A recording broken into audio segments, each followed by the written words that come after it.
Hey guys, Mike, and I'm back with my Fisker Ocean 1.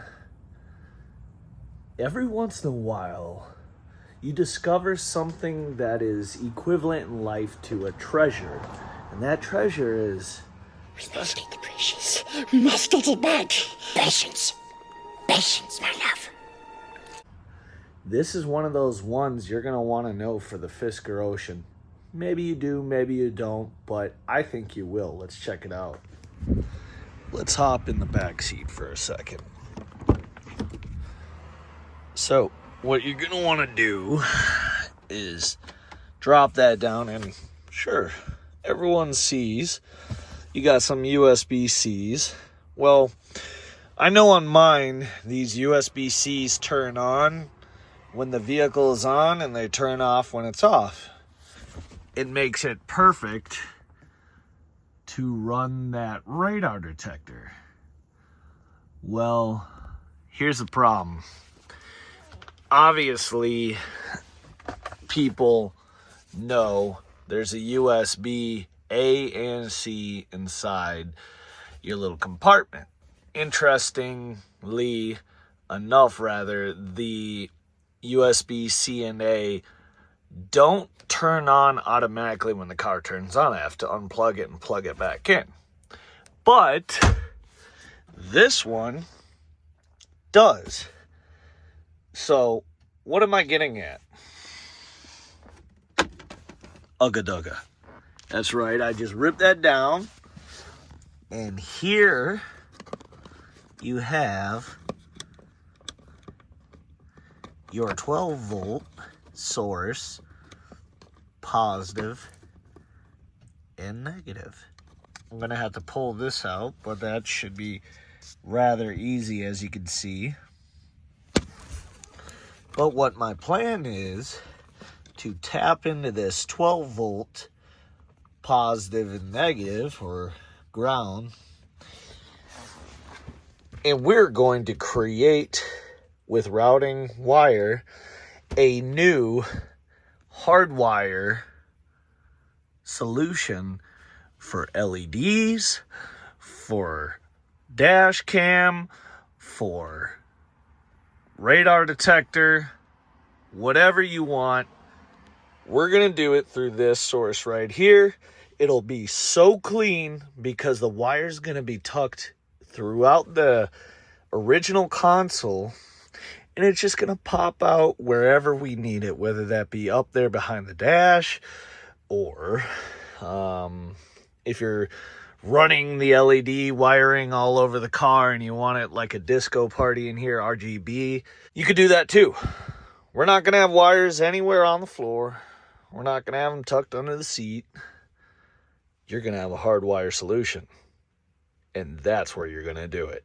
Okay, as you can see, I've got it popped out of that hole. Pretty simple. All I did was, with my fingers, squeezed these metal tabs, and it allowed it to pop out.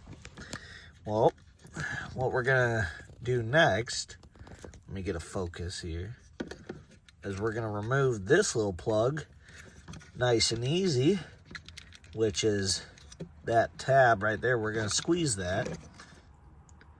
Sorry folks, couldn't do it one-handed, but it's very simple. Didn't need a tool. All I did was just lifted up that little tab in the back there, and it slid right out.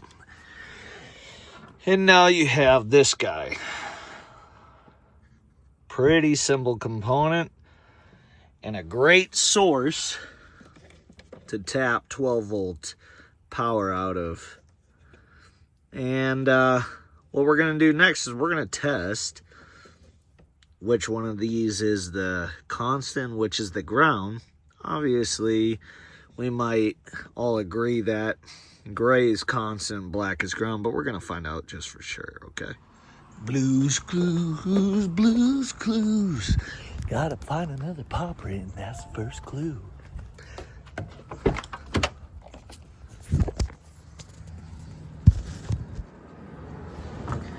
All right, you can see the screen. Got red and black, positive and negative, or for my meter here. I've got red inserted on the gray with yellow stripe, and black's going into the probe or into the ground. Take a look at that, 14 volts even. That tells us the gray with yellow stripe is our constant or our positive. Black with yellow stripe is our ground. And let me get that focused.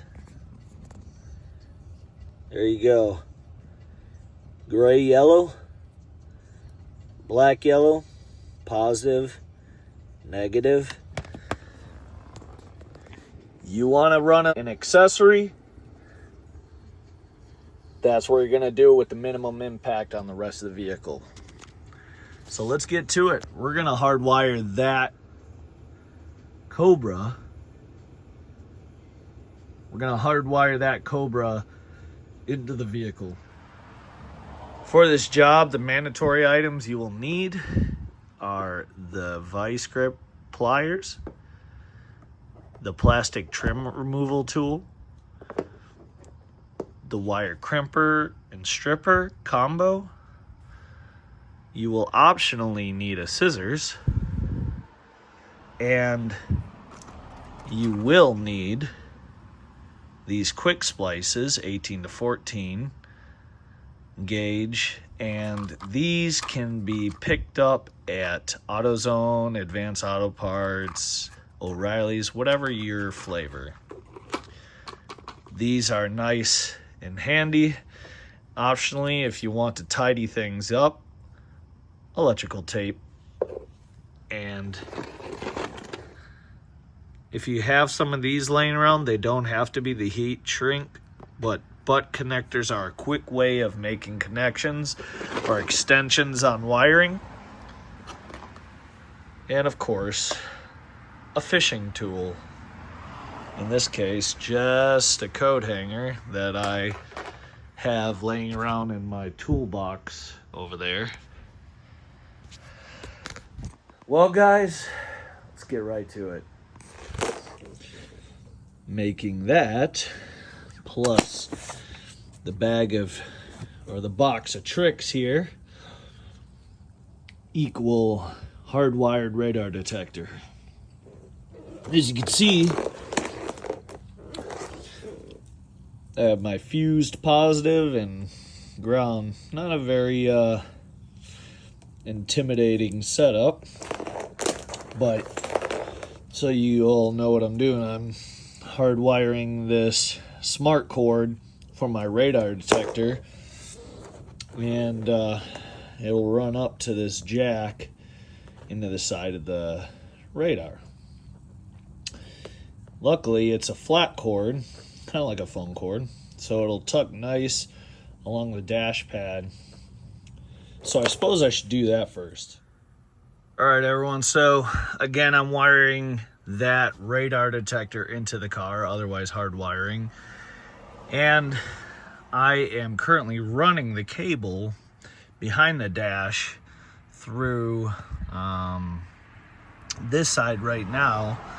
And as you can see, to get to just sliding the cable underneath it, you can get one of these trim tools, run that under, and then just push the wire underneath this pad. This pad's kind of a pain, takes techs a few hours to remove, a lot of screws, not just any clips. So it's best just to lift up the speaker mesh, and you can slide that cable right under there. So I'm gonna finish that up. I'll catch you guys on that other side. All right. So as you can see, nice clean wire tuck. This panel is a clipped-in panel. This panel is a screw and bolt and clips panel.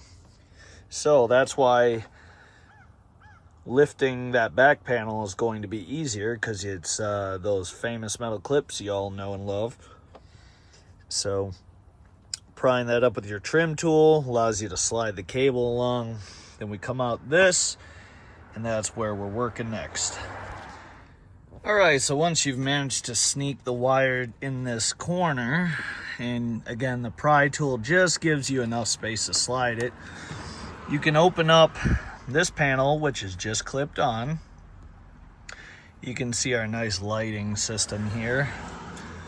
And you have a couple choices of how to route your wiring. Here you can run it through the dash and, drop it out over there. Or this panel, which just opens up with some clips. You can run all your wiring through here, and I think that's what I'm going to do is I'm going to drop it down there and run it all the way to the back. As you can see, pretty much everything is just clips here. So I've just pulled this down.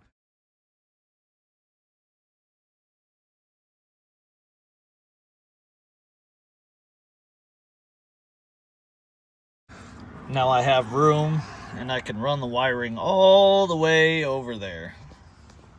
All right, and of course, because it's Florida, it's starting to rain. But I ran my wire through, mounted my switch for the radar detector. It's the silent switch. And pulled off by hand this panel, which allows me access to tuck my power wire, and that's where we are going to start to get to the topic of this video, and that is running a 12 volt power accessory source hardwire style. So I'm gonna use this panel here and run it through that, and we'll head to the back. All right, so again, I'm trying to tuck this wire and I'm trying to access the electrical port back there, and as you can see, everything is clips. So with your trim tool, you can run your wiring, and you have a nice little wire tool here to help feed your wiring if you want to make this simple. And we're going to extend our power wire here and run it to the back. Right, Adrian? Uh-huh. All right, so now that we've got the panels separated or open, we're going to tuck this new extension we just added with a couple butt connectors. I'm using 18 gauge green for hot, black for ground, and we're gonna run that straight to the back there. Pretty simple, and this little panel opens up right to it, so let's get it. I like working outside. I don't want to come in the garage.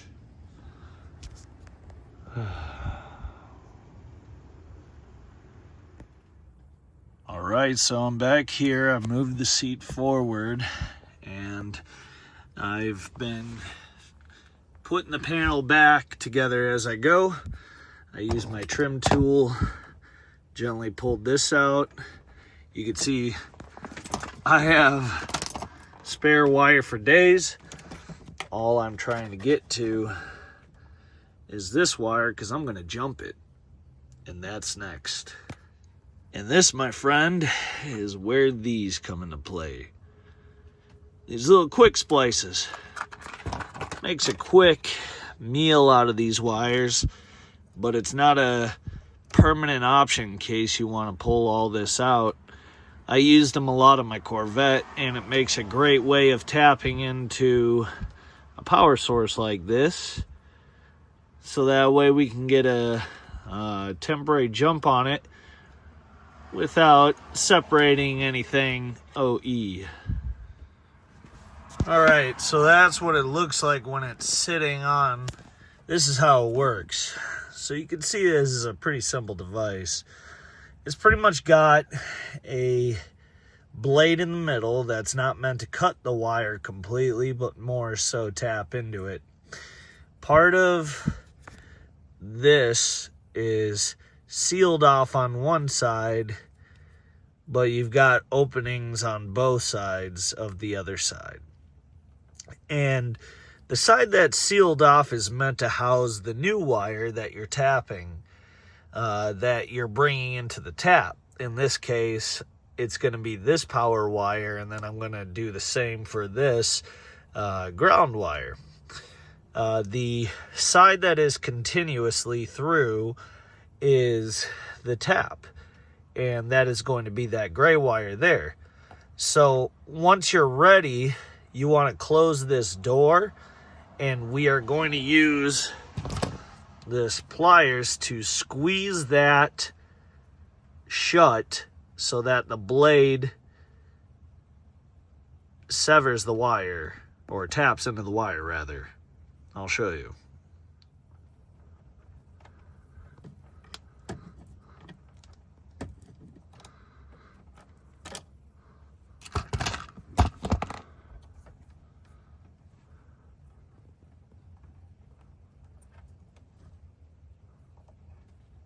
And once you're done, you just want to close the door. And that's it. Nice, clean install. Now we're going to do the same to the ground. And there we go. That's what it looks like with both of them installed. We're about ready to insert this back into the USB-C like nothing ever happened, and tuck that away. But first, let's test it out. All right, you can see it's off. Brake pedal.